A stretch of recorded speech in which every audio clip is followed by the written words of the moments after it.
svoji prvi podnim Hrvatima.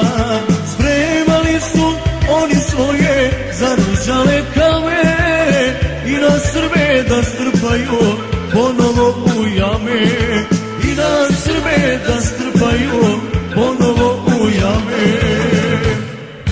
Mi smo pravna vojska Republike Srpske, spremni smo da bijemo sve dušmane mrske.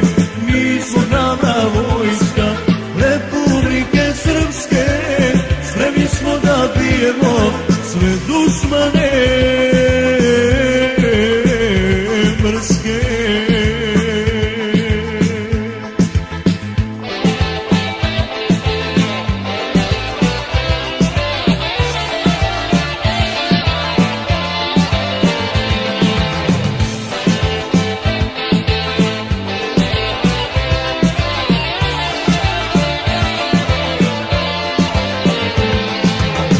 On je Srbin hrabro stao i uzeo pušku da obrani svoju zemlju, svoju tešku muku.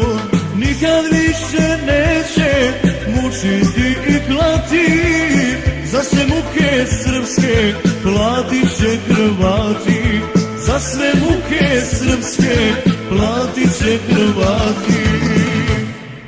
Mi smo pravna vojska Republike Srpske, spremni smo da bijemo sve dušmane mrske. Mi smo pravna vojska Republike Srpske, spremni smo da bijemo sve dušmane mrske.